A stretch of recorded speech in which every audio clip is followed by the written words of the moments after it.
दोस्तों आइए आज की इस वीडियो में बात करते हैं संत रामपाल जी महाराज को लेकर कि संत रामपाल जी महाराज कितने सही हैं कितने गलत हैं। क्योंकि आजकल संत रामपाल जी महाराज जी के बारे में बहुत सी अपभ्रांति लोगों के बीच फैली हुई है, जिसके कारण लोग उनसे नफरत भी करते हैं, विरोध भी करते हैं कि संत रामपाल जी महाराज तो ऐसे हैं वैसे हैं, वो तो हिंदू विरोधी हैं, उनके ऊपर तो कई सारे इल्जाम लगे हैं। यथास्थिति है कि वहाँ 200 सिलेंडर थे, यथास्थिति है कि वहाँ बंकर बने हुए हैं, यथास्थिति है कि वहाँ हथियार थे, वैध भी और अवैध भी, यथास्थिति है कि उसकी अपनी एक खोज थी जो पिछले 10 सालों का परिणाम।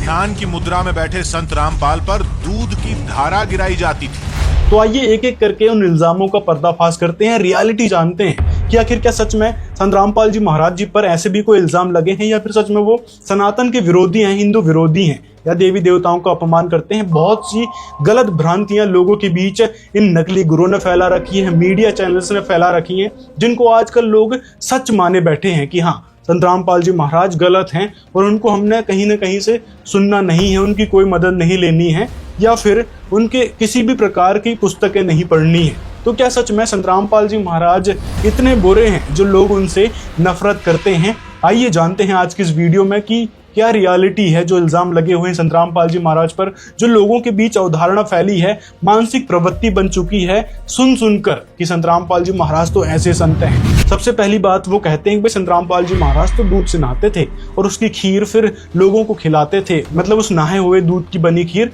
भक्तों के बीच वितरित की जाती थी, जबकि ये सरासर झूठ है। संत रामपाल जी महाराज को बदनाम करने के लिए उस समय अपनी टीआरपी बढ़ाने के लिए मीडिया चैनल्स ने झूठा प्रोपेगेंडा फैलाया था संत रामपाल जी महाराज को बदनाम करने के उद्देश्य से, और इसको लेकर फिर उन्होंने माफी भी मांगी थी कोर्ट में कि हमने उस समय सुनी सुनाई बातों के आधार पर ये न्यूज दिखा दी थी। और आज उस न्यूज को मानकर कई सारे लोग भ्रांति में जी रहे हैं कि हाँ वो न्यूज सच ही होगी, उनके आश्रम में ऐसा कुछ हुआ होता होगा। जबकि रियलिटी यह है कि संत रामपाल जी महाराज किसी भी प्रकार से खाने पीने की कोई भी चीज का कभी भी निरादर नहीं करते, ना ही उसको वेस्ट करने की सलाह देते हैं। संत रामपाल जी महाराज स्वयं और अपने भक्तों को तक अन्न देव की आरती करने को कहते हैं, मतलब खाना खाने से पहले आरती की जाती है, खाना खाने के बाद आरती की जाती है और थाली में कोई भी तिनका तक नहीं छोड़ सकता। इस प्रकार से संत रामपाल जी महाराज अन्न का सम्मान करते हैं।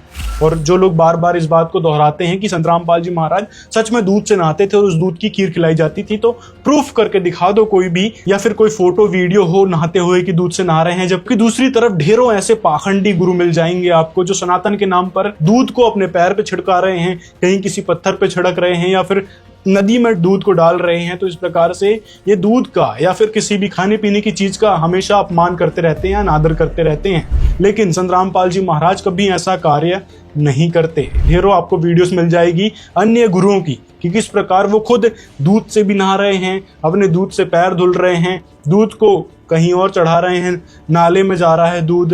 तो इस प्रकार से ही अन्न दूध वगैरह का अनादर हमेशा से ही ये सनातन के लुटेरे करते आए हैं। ये बात आपको भी पता है और ढेरों वीडियोस मिल जाएगी। वहीं दूसरी बात मीडिया चैनल्स ने दिखाई थी कि देखो उनके आश्रम में तो स्विमिंग पूल थे, एसी लगी हुई थी, मतलब इतने शान और शौकत से रह रहे थे। जबकि हरियाणा में सबसे ज्यादा गर्मी पड़ती है और उस आश्रम में जब भीड़ आती थी तो सबसे ज्यादा गर्मी होती थी, तो वहां पर एसी तो कंपलसरी, एक आम आदमी की जरूरत होती है एसी। तो संत रामपाल जी महाराज जी के आश्रम में एसी लगा था, उसमें कौन सी बड़ी बात होगी? शानदार घर है इनका तो, बड़ा आलीशान, बहुत बढ़िया घर है। और रही बात स्विमिंग पूल की, ये स्विमिंग पूल भी है। हैरानी होती है देखकर कि खुद को बाबा कहने वाला स्विमिंग पूल का शौक रखता है। मतलब इस बात का ऑब्जेक्शन भी वही लोग कर रहे हैं जो उनको अपना आराध्य, अपना पूजनीय माने बैठे हैं, जो महीने महीने नहीं नहाते, 4-4, 5-5 दिन तक नहीं नहाते।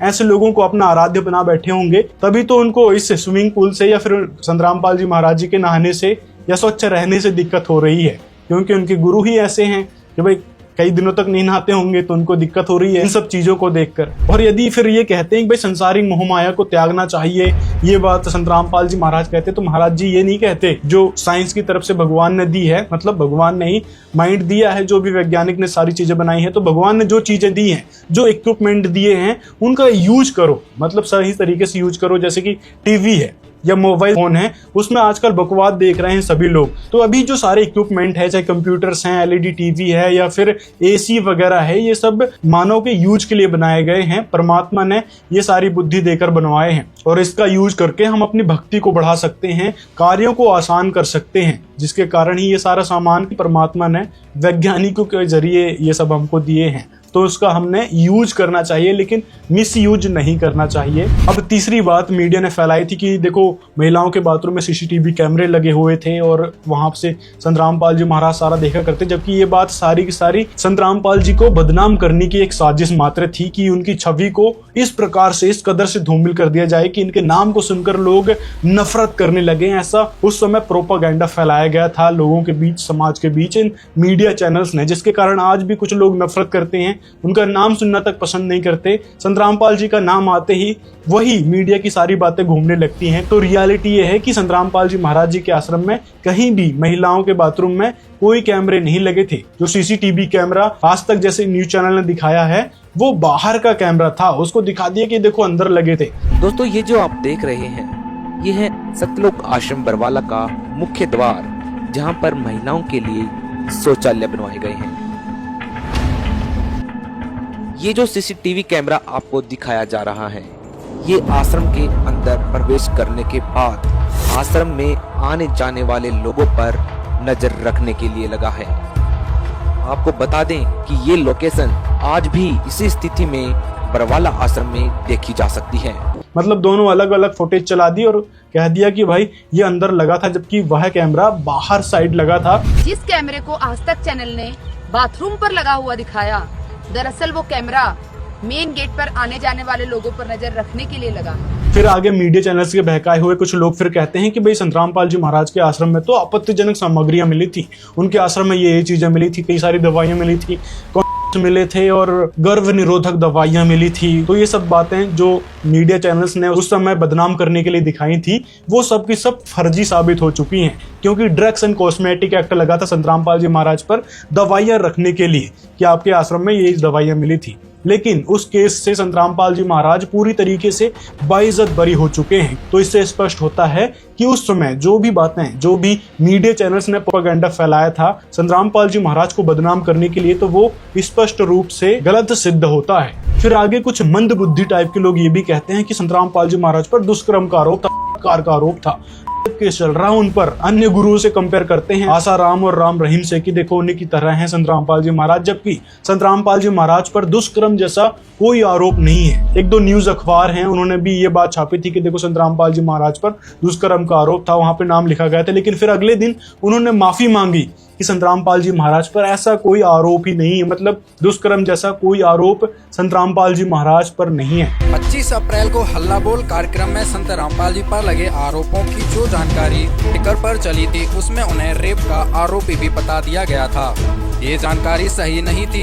ये जानकारी संत रामपाल के खिलाफ बिना किसी पूर्वाग्रह के चली थी, इसके लिए हमें खेद है। तो ये सारी बातें थी और भी कई तरीके की भ्रामक खबर फैलाई गई थी जो कि सारी की सारी अब फर्जी साबित हो चुकी हैं कि उनको बंधक बनाया गया था। कुछ लोग कहते हैं भाई महिलाओं को बंधक बना के रखा गया था, संत रामपाल जी महाराज एक बॉर्डर के रूप में उनको यूज कर रहे थे, अपने सपोर्ट के लिए, अपने गार्ड के रूप में यूज कर रहे थे उनको, जबकि ये बातें सरासर गलत है। संत रामपाल जी महाराज पर इस बारे में बंधक बनाने का केस लगा था कि संत रामपाल जी महाराज ने उन सब लोगों को बंधक बना के अपने आश्रम में रखा था। तो संत रामपाल जी महाराज इस केस से पूरी तरीके से बाइज्जत बरी हो चुके हैं। 426 और 427 वाले केस से संत रामपाल जी महाराज बाइज्जत बरी हो चुके हैं। मतलब संत रामपाल जी महाराज ने किसी को बंधक नहीं बनाया था, ना ही महिलाओं को, ना ही किसी और को। अब इन सब बातों से, इन सब इल्जामों से इनका पेट नहीं भरता, तो फिर ये कहते हैं संत रामपाल जी महाराज को बदनाम करने के लिए या उनके ज्ञान को डिबंक करने के लिए कि वो तो सनातन विरोधी हैं, हमारे हिंदू देवी देवताओं का अपमान करते हैं। जबकि रियलिटी ये है कि संत रामपाल जी महाराज आदि सनातनी भक्ति बताते हैं। मतलब हमारे पवित्र सदग्रंथों में जो भक्ति विधि बताई गई है उसी भक्ति विधि को लोगों को बताते हैं और प्रमाणित करके दिखाते हैं कि हमने ये भक्ति करना चाहिए, ये बात हमारे सदग्रंथों में लिखी है। और इस प्रकार से हमारे ये जो नकली गुरु हैं वो हमको बहकाते आ रहे हैं। मतलब इन गुरुओं के बारे में जो रियलिटी लिखी है हमारे सदग्रंथों में और किस प्रकार से ये भक्ति बताते हैं। गीता अध्याय 16 के श्लोक 23-24 में लिखा है कि जो शास्त्र विरुद्ध भक्ति करता है, अपना मनमाना आचरण करता है, उसको ना तो सुख मिलेगा और ना ही मोक्ष मिलेगा। और भक्ति किस लिए की जाती है? सुख के लिए और मोक्ष प्राप्ति के लिए। अब जब गीता जी ने ही स्पष्ट कर दिया कि अपने मनमाने तरीके से आपने भक्ति नहीं करना है, उससे कोई लाभ नहीं मिलेगा, लेकिन ये नकली गुरु क्या करते हैं? अपनी मनमानी भक्ति बताते हैं कि आप ये मंत्र जाप कर लो, आप वो मंत्र जाप कर लो, जबकि पवित्र गीता जी में जो मंत्र यथार्थ रूप से लिखा है उसका इनको अता पता तक नहीं है। तो संत रामपाल जी महाराज ये सारी बातें जब कह देते हैं तो ये कहने लगते हैं कि भाई ये तो हिंदू विरोधी हैं, ये तो सनातन विरोधी हैं। ये लोग ये नहीं बताते कि संत रामपाल जी ने तो देखो हमारी पोल पट्टी खोल दी है, और उसी खोली पोल पट्टी को जोड़ने के उद्देश्य से ये संत रामपाल जी महाराज को गलत सलत कहने लगते हैं, लोगों के बीच भ्रांतियां फैलाने लगते हैं, उनको बदनाम करने लगते हैं अपने आप को डिफाइंड करने के चक्कर में। तो ऐसे हैं दोस्तों ये नकली गुरु, स्वयंभू कथावाचक। और कुछ लोग ये भी कहते हैं कि भाई ये तो पूजा पाठ करने के लिए मना करते हैं, मंदिरों में जाने के लिए मना करते हैं, प्रसाद खाने के लिए मना करते हैं, व्रत करने के लिए संत रामपाल जी महाराज मना करते हैं। तो ये सब शास्त्र विरुद्ध आचरण में आता है, मनमाना आचरण में आता है। जैसे कि मंदिर की बात करें तो मंदिर में भगवान को कोई बांध नहीं रखा है कि कहीं पुजारी ने भगवान को बांध रखा है और मंदिर में जाने से ही, वहां पे पूजा करने से ही लाभ मिलेगा, जबकि परमात्मा भगवान कण कण में व्याप्त हैं। ये बात संत रामपाल जी महाराज बताते हैं कि परमात्मा से आप यहीं बैठ के प्रार्थना कर लो, यहीं से आपको लाभ मिलने लग जाएगा। लेकिन मंदिर में आप जाते हो, कबीर परमेश्वर की वाणी है कि पत्थर पूजे हरि मिले तो मैं पूजूं पहाड़, ताते तो चक्की भली जो पीस खाए संसार। मतलब पत्थर को पूजने से कोई लाभ नहीं होगा, उसके बदले आपको उनकी भक्ति करना चाहिए, उनके मंत्र जाप करना चाहिए, जो कि आज तक किसी को पता ही नहीं थे कि हमने कौन से मंत्र का जाप करना चाहिए। वो मंत्र आज संत रामपाल जी महाराज बता रहे हैं कि हमने इस मंत्र का जाप करने से हमको लाभ मिलेगा, और यही बात हमारे गीता, वेद, पुराण और परमात्मा के संविधान में मिलती है। तो वो ज्ञान संत रामपाल जी महाराज देते हैं। रही बात प्रसाद खाने की, भाई प्रसाद खाने में क्या दिक्कत है? यदि आप उनके मंत्र जाप कर रहे हैं तो प्रसाद भी खा लो। तो जहां से आप भी पूजा पाठ करके आ रहे हो, प्रसाद लेके आ रहे हो, तो वो क्या था? वो तो मनमाना आचरण था। अब मनमानी क्रिया करके आप आ रहे हो, और गीता में स्पष्ट लिखा है कि शास्त्र विरुद्ध जो साधना करता है उसको ना तो सुख मिलेगा ना मोक्ष मिलेगा, और उल्टा जो आप मनमानी साधना करके आ रहे हैं वो तो स्पष्ट रूप से मनाही की गई है। कर्तव्य और अकर्तव्य की व्यवस्था में शास्त्र ही प्रमाण है कि क्या कर्म हमने करनी चाहिए और क्या नहीं करनी चाहिए, उसके लिए ही शास्त्र ही प्रमाण है। और शास्त्रों में कहीं भी मूर्ति पूजा का कोई उल्लेख ही नहीं है कि हमने इस प्रकार से मूर्ति पूजा करना चाहिए और प्रसाद वितरित करना चाहिए। तो वो तो मनमानी साधना में आ गया, इसीलिए प्रसाद खाने के लिए मना कर देते हैं, क्योंकि आप लोग मनमानी साधना कर रहे हैं। असली सनातनी साधना संत रामपाल जी महाराज बताते हैं। अब आप लोग कहोगे भाई ये तो पुरखों से चले आ रहा है, हमारे पूर्वज भी करते थे, इस कारण हम भी कर रहे हैं। तो देखा देखी भक्ति का रंग नहीं ठहरा है, मतलब देखा देखी जो भक्ति करते हैं उससे कोई लाभ नहीं मिलेगा, ये परमात्मा का संविधान कहता है। ये बात संत रामपाल जी महाराज जी ने बताई है। तो देखा देखी भक्ति करने से कोई लाभ नहीं होगा। पहले हमारे पूर्वज अशिक्षित थे, उनको ब्राह्मणों ने, नकली गुरु ने जो बातें बता दी उसको ही सर्वोधार्य मान लिया कि हाँ हमने व्रत करना चाहिए, इस देवी को पूजाओ, ये पीपल, जांडी, तुलसी, ये सब इनकी पूजा करने लग जाओ, हमको ये लाभ मिलेगा। संतोषी माता के व्रत कर लो, उसका होता जाता क्या है वो नहीं पता। सोमवार का व्रत कर लो, ये व्रत कर लो, वो व्रत कर लो, जबकि गीता अध्याय 6 के श्लोक 16 में स्पष्ट रूप से मनाही की गई है कि ना तो ज्यादा खाने वाले की और ना ही बिल्कुल ना खाने यानी व्रत रखने वाले की, और ना ही ज्यादा सोने वाले की और बिल्कुल ना सोने यानी जागरण करने वाले की कभी इस भक्ति पूरी नहीं होती, कभी ये योग यानी भक्ति सफल नहीं होती। स्पष्ट रूप से गीता जी में मना कर दिया गया है। तो इस प्रकार से संत रामपाल जी महाराज हर एक बात को प्रमाणित करके बताते हैं कि हमने किस प्रकार से साधना करनी चाहिए और आप लोग किस प्रकार से मनमानी साधना कर रहे हैं इन गुरुओं के बहकावे में आकर, जिस कारण तो आपको लाभ नहीं मिल रहे हैं। मतलब आप कितने ही देवी धाम को पूजिए आओ, कितने ही मंदिरों में चले जाओ, तीर्थों में चले जाओ, कोई लाभ नहीं मिलेगा।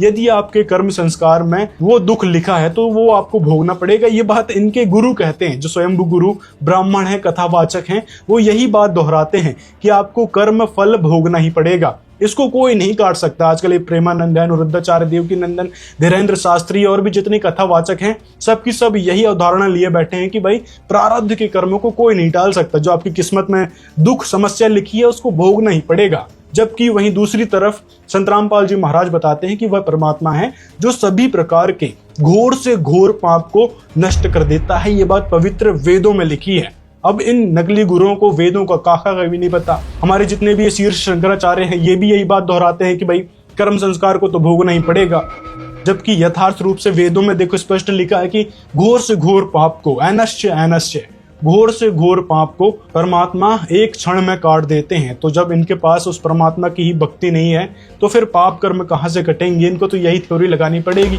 जो भी लोग आएंगे इनसे सुख मांगने, उनको यही बात बोलकर बहला फुसला देंगे कि भाई कर्म संस्कार तो भोग नहीं पड़ेंगे। जबकि दूसरी तरफ संत रामपाल जी महाराज अपने यथार्थ भक्ति से सबको लाभ दे रहे हैं। आज इस भारतवर्ष में जितने भी गुरु कथावाचक हैं, कोई भी समाज से बुराई नहीं छुड़वा पाया है। ये ऊपर ऊपर से कह देते हैं कि भाई नशा नहीं करना चाहिए, ये भक्ति मार्ग में सही नहीं है, लेकिन जो भी इनके यहाँ भगत आता है या जो भी इनसे उपदेशी होता है, उनको कोई प्रतिबंध नहीं लगाते कि भैया आपने करना ही नहीं है तभी मैं नाम दीक्षा दूंगा या फिर अपना शिष्य बनाऊंगा। किसी को ये बात नहीं कहते कि भाई आपने करना ही नहीं है, क्योंकि पता है कि यदि ये सख्त मना कर देंगे तो वो चले जाएंगे, दोबारा इनके पास ही नहीं आएंगे, इसलिए ये इस पर जोर भी नहीं देते। लेकिन वहीं संत रामपाल जी महाराज स्पष्ट मना करते हैं। प्रथम मंत्र के नियम में लिख के दे रखा संत रामपाल जी महाराज ने कि आपने किसी भी प्रकार से मांस, मदिरा, अंडा, सुल्फा वगैरह इत्यादि का सेवन नहीं करना है, नशीले पदार्थ को छूना तक नहीं है, किसी को लाकर तक नहीं देना है।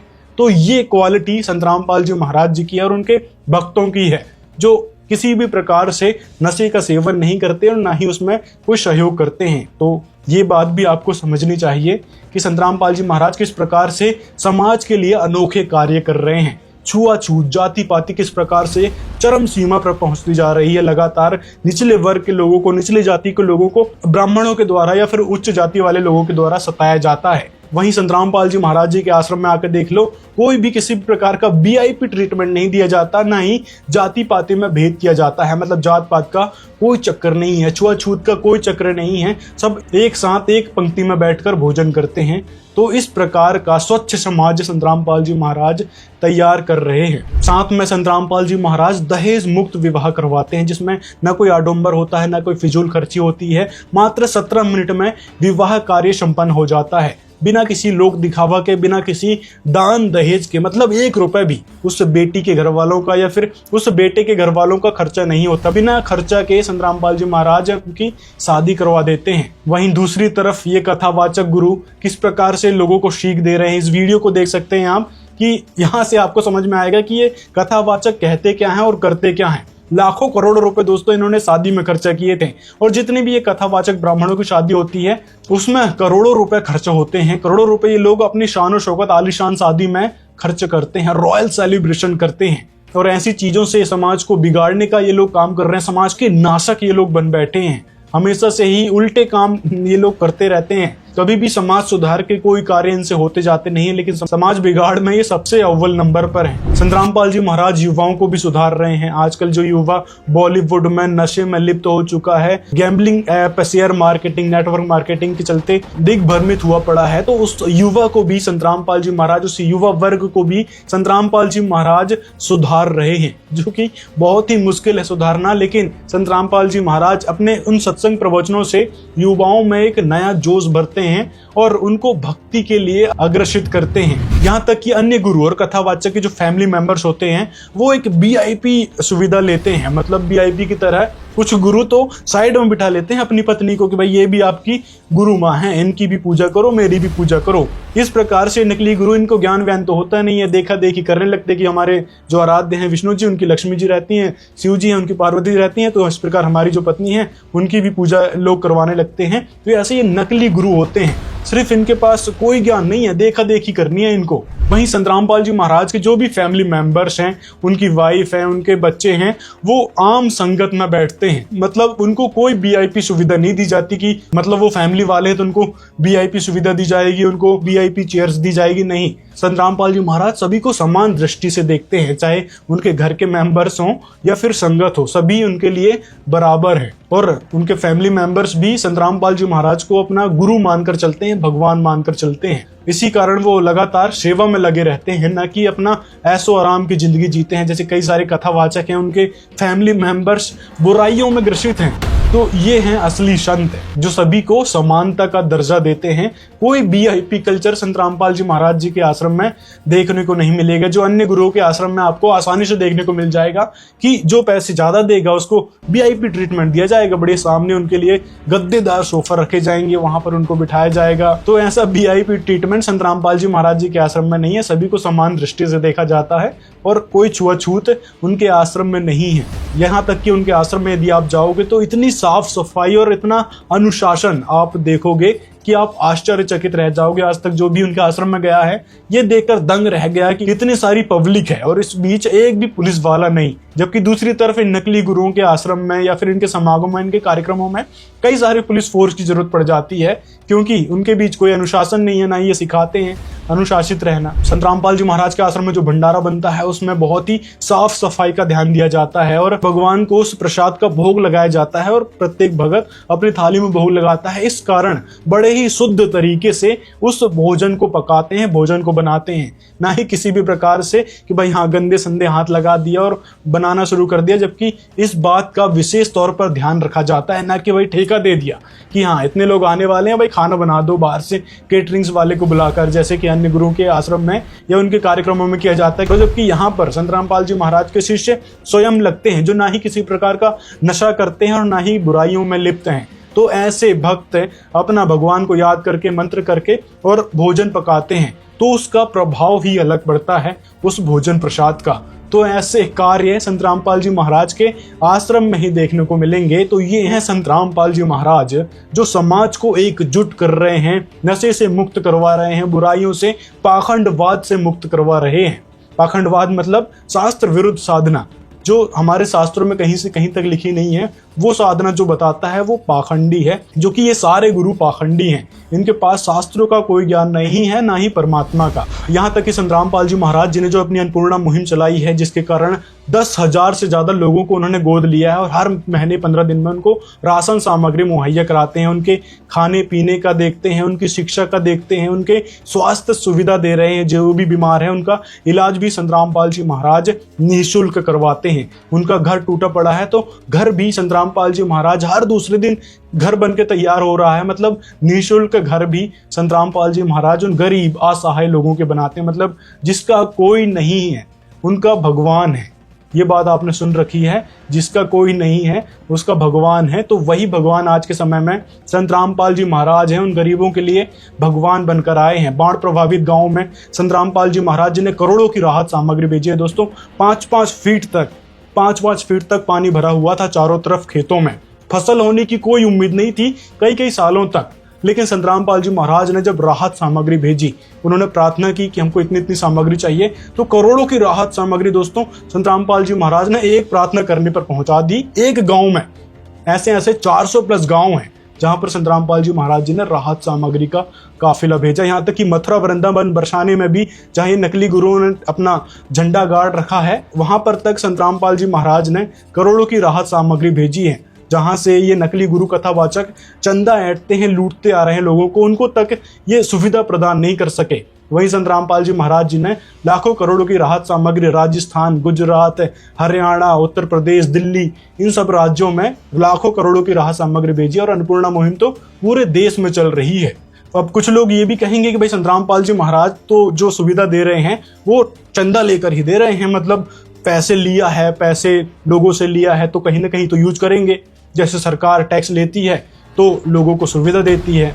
तो ये बताओ कि आप लोगों से कब चंदा लिया संत रामपाल जी महाराज ने? संत रामपाल जी किसी से भी किसी भी प्रकार का चंदा नहीं लेते। संत रामपाल जी के जो भक्त हैं सिर्फ उनसे ही वो दान लेते हैं, और दान भी कोई मांगते नहीं कि आपने देना ही पड़ेगा। जो भी शिष्य उनका थोड़ा बहुत दान करता है, 150-500, उससे भी पूरा नहीं होता। तो फिर कहोगे भाई ये आता कहाँ से, जब उन दान से भी ये पूरा नहीं होता? तो संत रामपाल जी महाराज बताते हैं ये परमात्मा की शक्ति ये सारे कार्य कर रही है। 12 आश्रम चलाना जेल में बैठकर, ये कम बड़ी बात नहीं होती कि एक संत जो जेल में बैठा है, सबको सुविधा दे रहा है, अन्नपूर्णा मुहिम चला रहा है, तो ये बहुत बड़ी बात होती है। दोस्तों यहीं से आप समझ सकते हैं। अन्नपूर्णा मुहिम के और वीडियोस देखने के लिए आप इस चैनल पर जा सकते हैं। और संत रामपाल जी महाराज जी के बारे में आप जितनी भी भ्रांति आप लोगों के मन में बैठी थी या नकली गुरुओं ने फैला रखी थी, मीडिया चैनल्स ने फैला रखी थी, तो वो सारी सच्चाई आपके समक्ष रखी। यदि आपके मन में अभी भी कोई शंका है तो आप कमेंट में बता सकते हैं। मिलते हैं अगले वीडियो में।